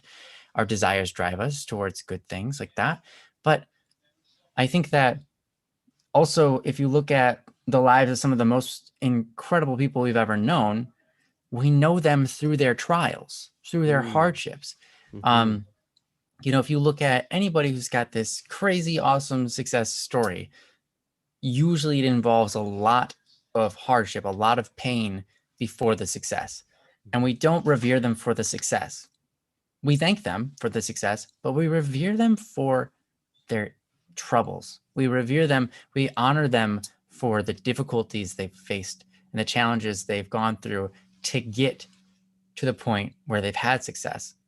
And I think that sometimes, actually many times, the story of going through those problems and coming out in the end, the problems matter to us a whole lot more, not just because we honor them and we go, wow, that's amazing that they did that and that's cool, but because they actually teach us stuff too. We're not taught anything much by, and they won. It's not like when you watch like the Olympics and someone runs the fastest and they get across that line and they victory, they're like, woo! We don't learn a whole lot in that moment. We don't look at them and go, wow, what? That's amazing. Now, I've learned how to run better. That's not the case. No, if we are to watch them through their experiencing, their training, their issues with their family life during those times, whatever, and we watch those moments, that's when we feel the human connection with them. That's when we feel, wow, I relate to that. No one relates to the person who's going across the finish line and ripping that ribbon off. No one relates to the person who's, standing up there with the trophy in their hand going, woo! We relate to the people we relate to them, but only during their trials, only during their hardships, only during their training sessions, because that's our life. That's how our lives are. That's the reality of our life. But it's absolutely phenomenal and beautiful because it leads to that trophy moment for us too. But also, it's those moments that have the most meaning in them. Sacrifice is the production of sacred things, or sacrifice. When you make a sacrifice, that's when you are creating something beautiful, right? You cannot love if suffering did not exist. If you could not make a sacrifice in this world, if it was physically impossible, if it was mentally impossible to make sacrifice, we would never be able to love somebody. We'd never be able to prove it, and we've talked about this many times. It's through that hardship, it's through that pain that love comes alive. It's through that pain and that hardship that humanity comes alive. Because what is humanity but, well, I guess humanity is many things, but one of our greatest desires is to love and to be loved, right? That desire for affection, that desire to give affection is ingrained in us. And it's partly why we exist in the first place. And I think that to be able to go through those hardships and to look at reality and say, this is reality. Good. Don't put because here's the thing. I think there's many people in the world, and I think maybe this is a trap that you fell into and you're trying to get out of, where you're not okay with reality. And so you go, this isn't reality. I won't accept this. And then you go somewhere in your mind and you create your own reality. And in the end, you're stuck in reality. You're not okay with it. But if you come to accept reality as it is and just say, yep, this is how it is. This is reality. It becomes so much easier to go through life because now you can go, okay, here's the reality. I may not like it, but now I at least admit that that's what it is and I can move forward. Otherwise, I end up going, I don't accept this. I don't like it. I don't accept it. I don't want it to be this way. And then you complain and you run circles getting nowhere because all you're doing is complaining. You're not actually actively going, yep, this is how it is. Let's do something about it. You're going, I don't want it to be this way. It can't be this way. This is not okay. I'm not okay. No. I'm just going to lay in my bed and do nothing, right? To come to a point where you can accept reality is part of what allows you to become at peace with reality, with yourself, with the world, because then you can go, this is what it is, but it's not game over. This is what it is. So let's see what we can do. This is what it is. I can do nothing about this. So why do I care? Why am I stressing out about it? There's nothing I can do anyways. If I can't change it, then why am I focusing on it? Let's just go. Let's go do something else. Let's go make something of our lives rather than sitting here and complaining about something I can't even do. So I think that accepting reality and just going, yeah, it's not perfect. Cool. Let's go. Who cares? It's not a big deal. I think is a lot more productive than I think what a lot of people end up doing. And that is going, I don't accept this. This is not okay. I don't want this to be the case. And then just kind of getting scared out of doing anything in life, you know, and that's rough. But anyways, that being said, I think I'm going to give it back over to Joe in case he has anything else or just wants to move on to the next topic. Yeah, I think that you summed it up well, Ryan. And so, yeah, hopefully that helps. I did want to mention one thing.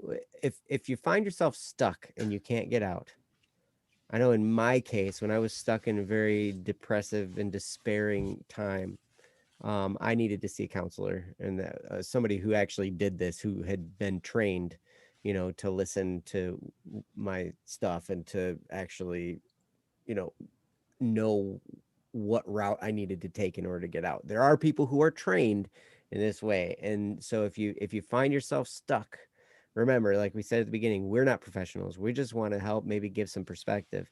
And a lot of times that can help a lot, but it might not take you all the way. And if you find yourself still stuck, then never ever feel ashamed to speak to somebody professionally about that, because that's why they're there. And, you know, everybody from time to time needs help. People I respect highly that I thought would never, ever, ever need to talk to a psychologist have talked to psychologists, maybe have spent some time on anti-anxiety medication, maybe spent time on antidepressants, who knows, right? But they exist to help people. And so I just wanted to let you know that that is definitely an admirable option if you find yourself stuck. So anyway, hopefully some of that helps, Braden. I know you've been here, you know, from time to time, and it's wonderful to talk to you. It's wonderful to hear from you. And I know sometimes, you know, you've had some good times and some bad times. Braden says, I'm nervous. I was nervous about this post at first, but I'm glad I brought these issues up. Your advice has given me so much hope. Thank you. You're very welcome. Hopefully what I said could be a little bit helpful. I know what Ryan said definitely is helpful, because it always is the case. As he's over there rearranging his owls from time to time, you know, they look really good now, actually. Yeah, I just did a realized really they were good job. totally Yeah, totally unorganized over I there. didn't They were even- having some kind of party last night or something, because they got all yeah, crazy. what was going on? I don't Like, know. the I little had ones to were really just- put they them in weren't shape just even- now. Like, what in the world? Yeah, something crazy. Also, I scratched my forehead. I got a like itch, and I was like, and now there's like this red mark. I think it's like a cut, like a literal cut. Oh my. Like, dang. I actually, like, as soon as I did that, I felt like a nail dig in, and I'm like, ooh, that's a rough nail. Ow. Don't do that. Oh, I'm gonna do that to myself. It's like, you know, I from time to time I get some cuts on my head. Yeah, we don't have hair to hide it either. No. Sometimes you get some really bad ones too. Like when you touch your head with a razor blade on a consistent basis, it you get a bleeder sometimes. Yeah, Yeah. that's weird. Why would you do that? Wow, Why it would you happens. take a razor blade It to your happens. head? Because otherwise my hair looks dumb. Have you seen my hair? You've seen my hair. I seen your hair. I never thought it looked You dumb. know. You know. I know, but You I know. don't think it looks dumb. I was fine with it, man. Either way, though, I respect your decision. You can do whatever you want with your hair. Bald is beautiful. You could shave 3/4 of each eyebrow off in a different way. I wouldn't care. I'd be like, whatever, Joe, you knew you. Like, man, you look good. Yeah. You look like something. Yes, the owls have names. There's Waddles, Waddles Jr., Waddles Sr., and Waddles the Third. Okay, none of them go by the name of Waddles. So I don't know. Yes, there are maybe owls out there with those names, though. Yeah, perhaps. Just not these ones. But yes, there is one that's named I do know that. This one's not. This one's Yes. Oh, don't drop Pinky. in the brain. Pinky in the brain. They'll try to take over the world if you're not careful. Oh, yes. Well, thank Sweet you lad. so much, Braden, for the topic. So let's move on, shall we? We got time to do one more, probably. Yeah. huh? Sweet lad, Junior. Let's do that. That's great. Let's do it. So, okay. Royal Saigo Sevlev SK. Are any of you here? Sweet Lad Jr. There we Yeah, go. Yes. Sweet Lad. Sweet Lad Jr. Hey, Sweet Lad. Hey, I'm Sweet Lad. You are Sweet Lad. So yeah, which one?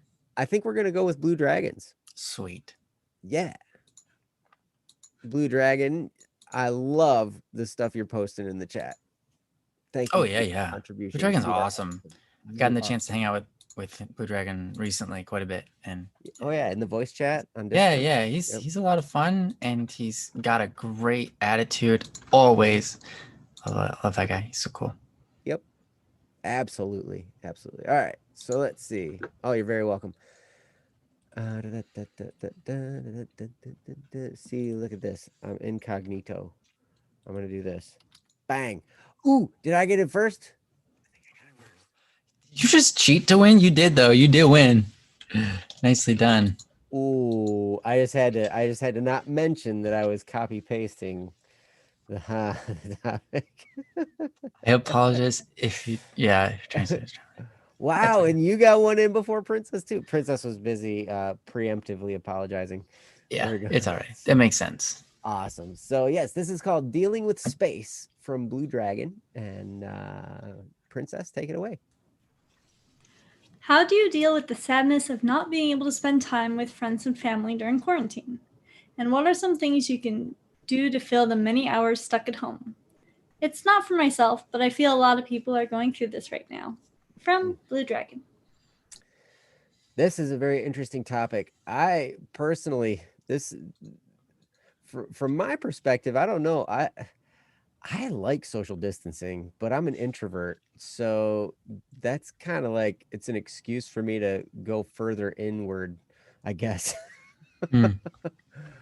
But yeah, I know that, well, I will say there are things that there are people that I would like to see that I can't. And that's been difficult. So some people just really crave the in-person, the person-to-person contact, and being on video with somebody or on a voice chat or something. It's just not, it doesn't cut it. So I understand that condition is out there, and that really stinks right now for anyone that's in that position. But I'm going to turn over to Ryan because he's the best. Oh, well, yeah. I definitely disagree with that. I definitely disagree with your disagreement. We're going to have 2 disagreements. Do you want to go? Yep. Cool. Go for it. I'll give it over to you.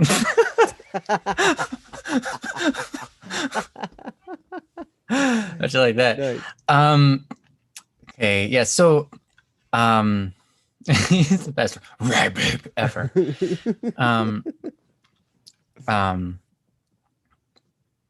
So, okay. How do you deal with the sadness that comes from not being able to spend time with friends and family during quarantine? I think probably a lot of people get stuck spending time with their family and they might be sick of them. But there are also people who are like stuck away from their family, and that's another thing too. So it's interesting because I'm very much like Joe on the side of it doesn't bother me. I have not really experienced too much loneliness in my life. I've always been okay being by myself. I have a natural human desire to be around people. I very much enjoy it. Many times, I mean, so Joe, myself, my brother, Jeff, and some other people every once in a while too. We used to go on these. We used to go to like a different state to go attend a seminar, like a bunch of people speaking in a row, for like a weekend, and it was partly because we were part of a business. It was a leadership development business, a program.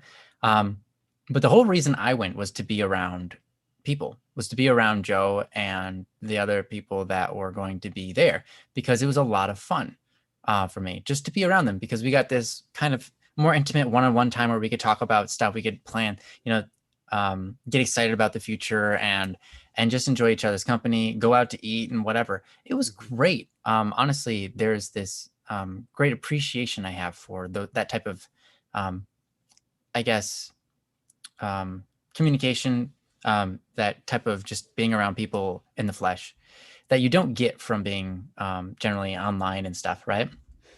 It's true that you don't.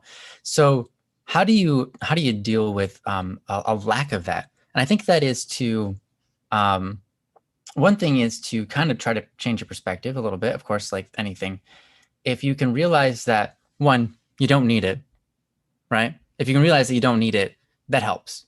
Just to go, okay, that's not something I need. It's something that I kind of want, and I understand that I want it. Understanding that that is a desire and not a necessity is important. I think if we think that something is a necessity, we get emotional and we freak out about it, right? If we look at it and say, this is something that I want, but I don't need to be happy, that allows us to be happy without it, right? To say, this is a want, this is a desire, but I don't need it in order to be happy, completely changes your mind and goes, okay, yeah, now I can be happy. I just have to figure out how.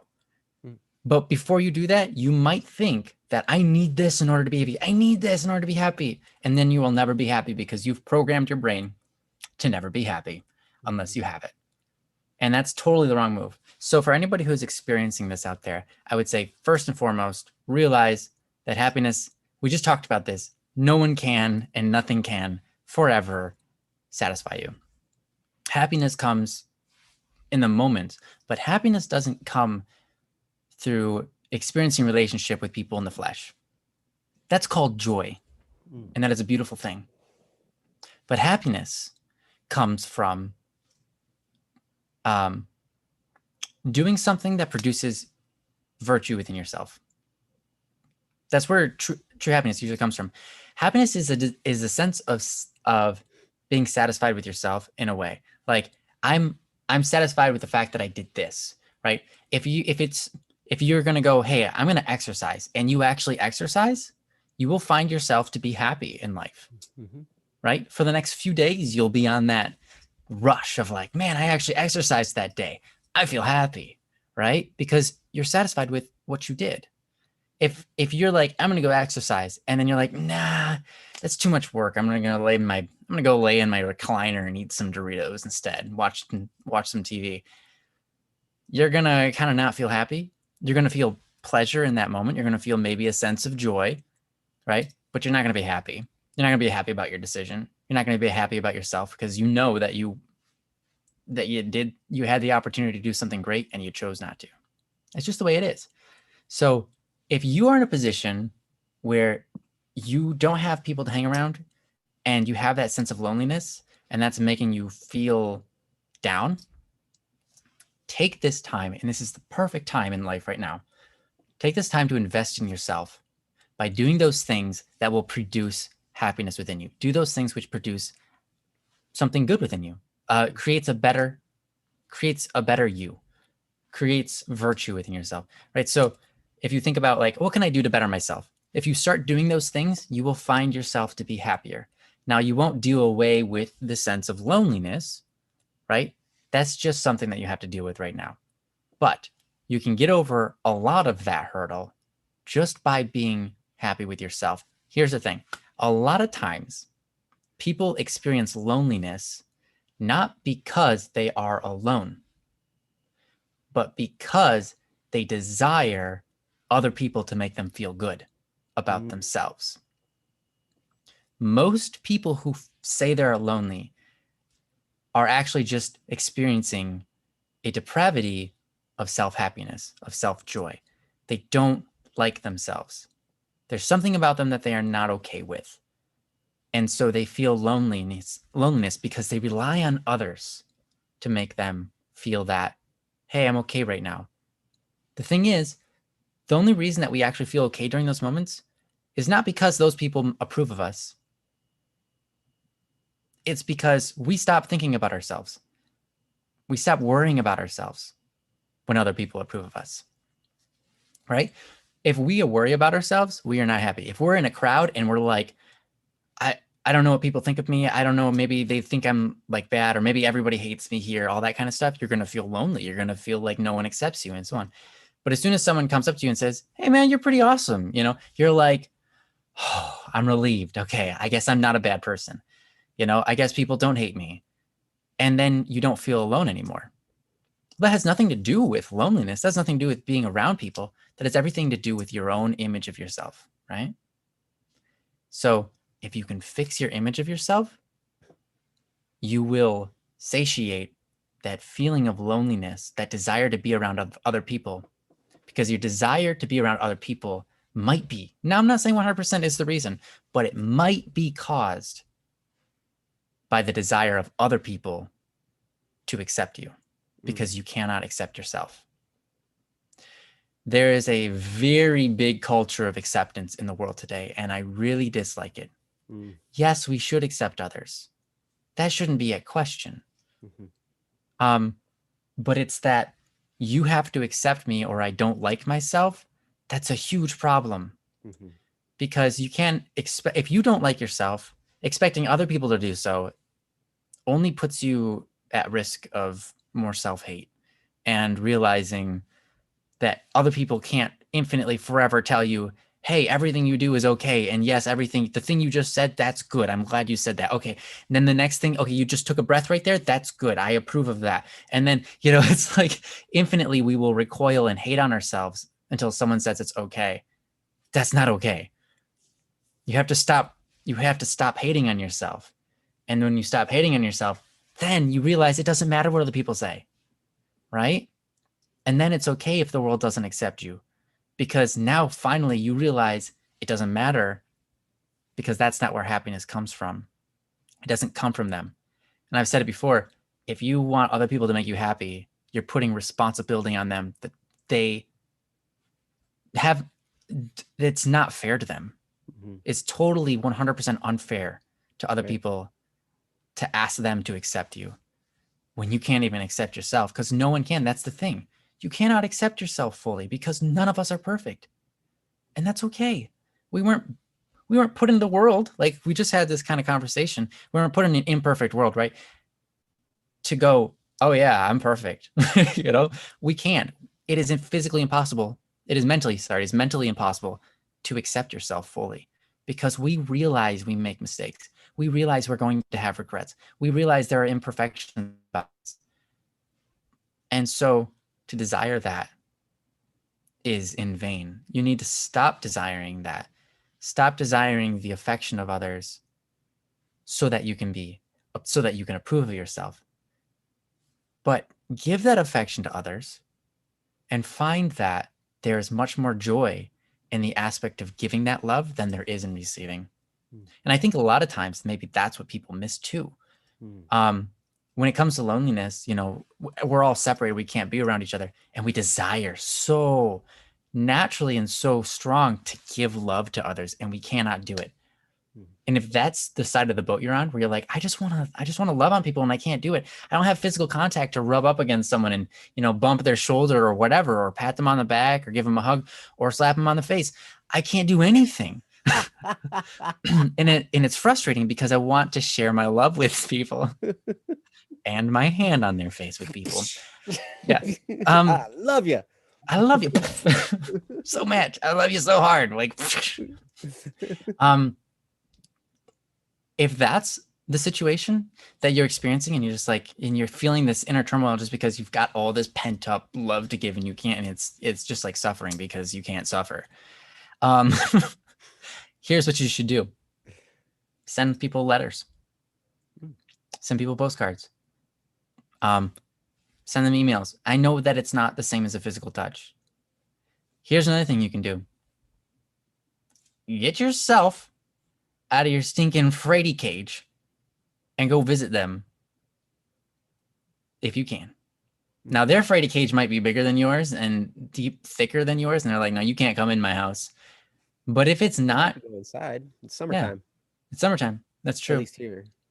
Yeah, but anyways, if you got a Frady cage and you're afraid to step outside because you're afraid of catching the coronas, I guess to each their own. look at your own mental health or your own physical health, I mean, and say, do I have a low immune system? Have I died before?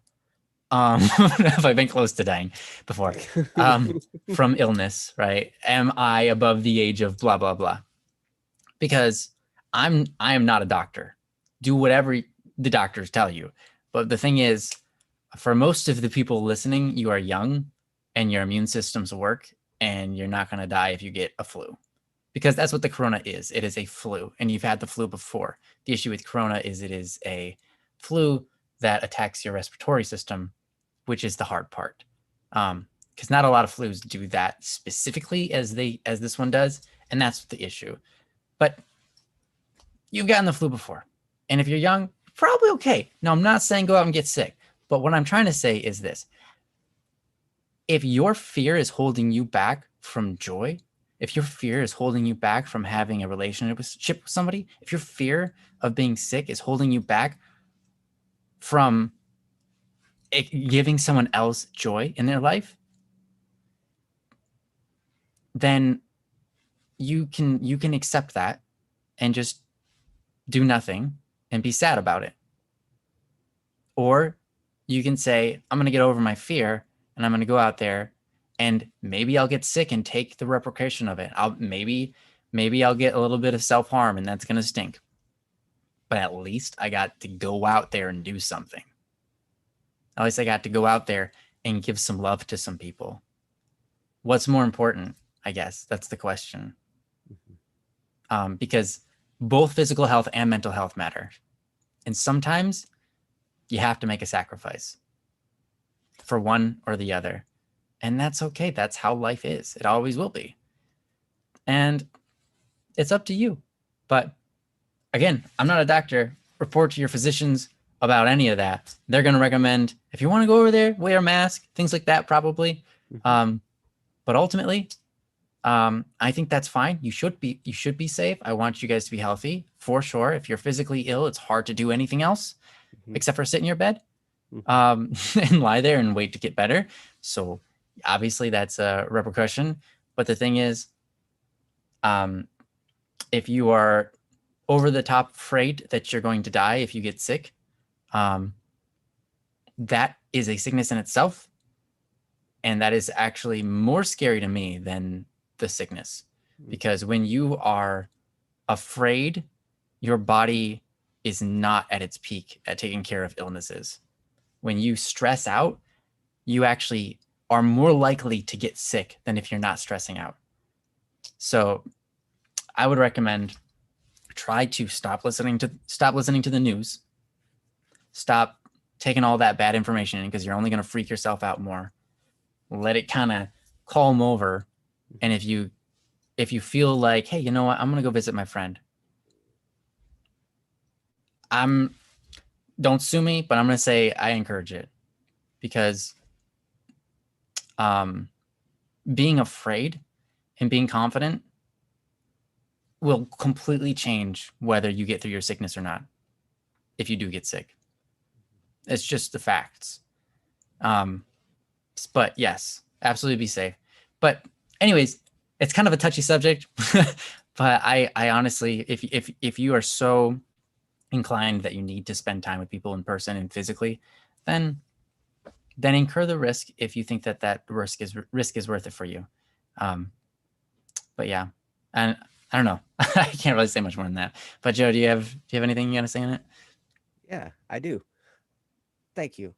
And you're absolutely right. The bigger danger here is the fear.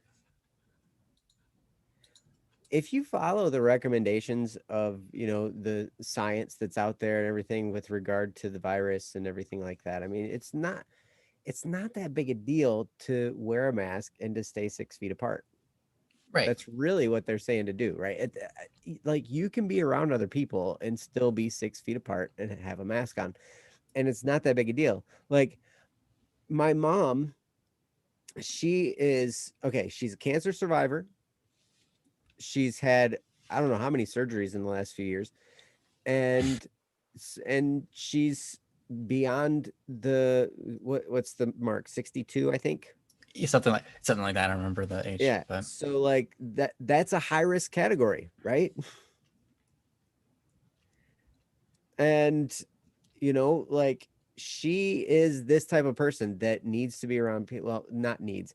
She really, that's how she feels connection with other people. That's how she, feels most connected. Now, it's interesting because she is all about the safety. In fact, she designed a t-shirt. It's an awesome t-shirt. I have one. If I'd go get it, but maybe I'll wear it next time or something. But it says, "Love thy neighbor, wear a mask." And it's got like a smiley face emoji with a mask on, right? And on the back, it's got the smiley face emoji, the smaller one, it says "mask up," right? And she's got these t-shirts, and they caught on. nice. And a bunch of people have wanted them, and so she's not doing this to make any money. She's donating all the profits, basically. Like I think the profit margin is like $3 per shirt, and so $3 per shirt ends up going to the basic needs center in the town that we live in, right? So it's like this is a place that helps people like when their house burns down and they have nothing. Like people need a bunch of stuff for free, right? They don't have any money. They don't have any stuff. It's like, we got to replace this stuff. I mean, yes, we have insurance and that's going to replace stuff eventually. But I have a story about that. It's going to take some time. I need some socks. Like, somebody help me out, right? So yeah, like Princess is saying in the chat, you can visit people safely. You just make sure that you and the other person are okay with it, and you can be 6 feet apart, wear a mask, hang out, and have fun. It's no big deal, really, right? We just have created this thing, through media and the news, and I'm not saying that they're lying about, what's going on, and I'm not bashing them. What I'm saying is we don't have to succumb to the fear that's being promoted. Right. So my mom is all about the science. She was a human anatomy and physiology professor. She's a very scientific minded person. She understands the risks. She understands that she's in a high category of risk, being a cancer survivor and, being the age that she is and all this kind of stuff, right? She has a group of friends that are all in the same boat. They're all, in the high risk category. And they get together every Tuesday with their masks on, and a lot of times with their mask up shirts on. And they walk through the park. And they talk. And they hang out and they walk and they're there. And they maintain 6 feet distance, they wear their masks, they do all the things that the protocols say need to be done, and yet they still spend time together and socially are able to fill that gap in their lives, where they want to be around other people. And I think that's awesome. Yeah. Because it's like it's proving to all us. I mean, here are people that are doing exactly what the recommendations are. They're following the guidelines, and yet they're not letting the quarantine affect this part of them, right? They're still getting together. They're still having a good time, and they're still socializing safely. It can be done. But also, like Ryan was saying, this is a perfect opportunity. This time where we're kind of, we're not stuck at home like we were in the beginning, right? I mean, in the beginning, it was way more confined, I guess. But take this opportunity to improve your life. Maybe it's through reading some books. Maybe it's through exercise. Wouldn't be a Don't Worry Wednesday if I didn't talk about exercise at some point in time. Don't worry, I did too. So you did. You queued me up. So yeah. But I'm with Ryan. Like, I have to exercise. It's so funny. Like I start to notice if I go a week without exercising, all kinds of other stuff starts to slip in my life too. Hmm. It's weird. Like I have to be exercising if I want to be on track. It's like really, really bizarre. And even then I'm not always on track, but I know myself well enough to know that if I take a week off, that's about my limit. And I better get started again. And I better hit it hard. Or else I'm gonna have all this energy that I don't know what to do with, and I'm gonna like be doing stuff I shouldn't be or whatever, right? I'm gonna be Bang on the drums. That's what my you do brain all day. That's right, all day. That was You know, do you want? sadly out of tune right there, man. Ooh, So is that that one. one too. That one's even worse, I feel. Awful. Okay, well, I know what my project is for a time in the future. But anyway, do something productive. Do something that you can be proud of. Do something that is going to improve your life. And I'm hoping, like, I'm in the middle of a workout program now on Next Workout. If you look up Next Workout on YouTube, this guy has a bunch of free programs in his website. He's got some free programs where all you do is you work out along with his YouTube videos, which is beautiful because it's free. It's free. It's one of the best things. I mean, I've paid so much money for gym memberships, for other fitness programs, for stuff I've bought online that you know didn't really get me in that good of shape, but got injuries from, and spent lots of money on. And I've blown all kinds of money in the fitness category of my life. This free workout program is more effective than all of it. Following what this guy is doing, I am seeing better results than I ever have on any of these other programs. And I'm like, he's got a whole bunch of stuff figured out. So you can look up Igor Voitenko, you can look up Next Workout. The only thing I don't like about his videos is sometimes you catch a swear word or something in the music that plays in the background while you're working out. Because, you know, it's like, it's modern, cool workout music. And sometimes they feel like they have to swear or something, you know? And so whatever. What I do is I just set up timers because everything's on time intervals. So I have a timer app on my phone and I just programmed all the different timers for the workouts, right? Took a little bit of effort to do that. But then I listen to my own playlists on Spotify and, you know, set my own timers, right?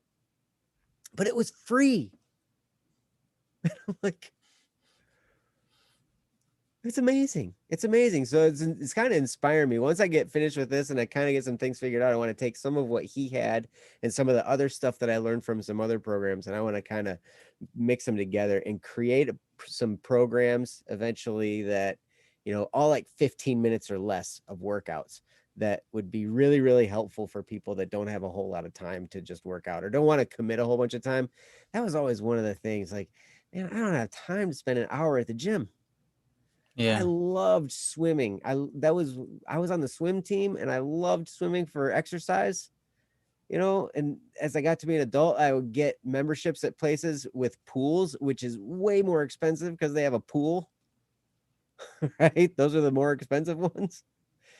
But then in order to swim for exercise, you got to go there. First gotta of get all, dressed you got to up. drive there, and then you got to go to the locker room and you got to change. And you gotta get a shower, and then you go in there and you swim, and then you get done, you know, and then, you know, a half-hour workout turns into like a hour and a half, maybe 2-hour event out of your life. Because you got, you know, depending on how far away you live from the place, you know, and how the roads are, and if it's snowing, you know, who knows? Yeah. But anyway, something that you can do at home with no equipment for like 15 minutes a day.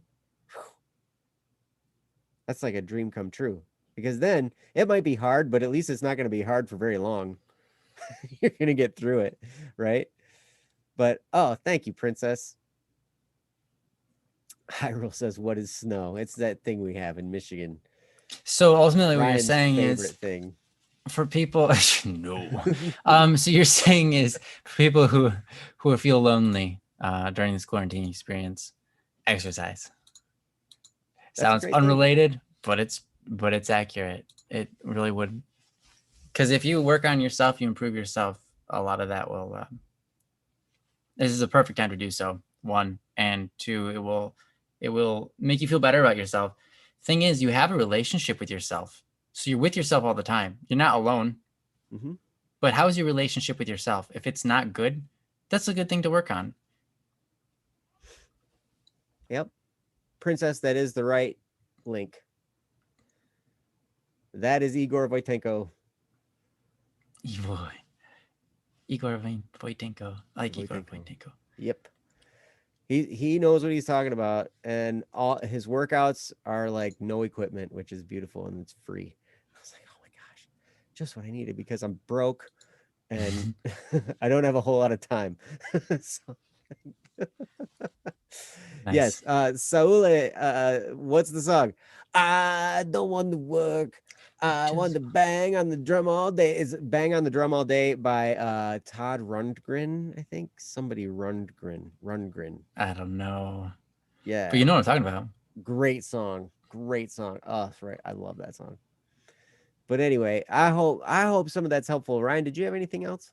No, I don't have anything else, but thanks for covering that. And thanks for the question. Obviously this isn't something that you're facing, but I don't know, if you've got friends that are facing it, you can give them some suggestions that we did today and maybe help them through it. If they're experiencing this sort of depravity due to self-loathing, they don't like themselves, you can try to help them increase their relationship with themselves by encouraging just becoming the best version of yourself, positive behavior, and being an example of that. Show them that you're working on yourself, and they'll start working on themselves too, believe it or not. And that will help them tremendously.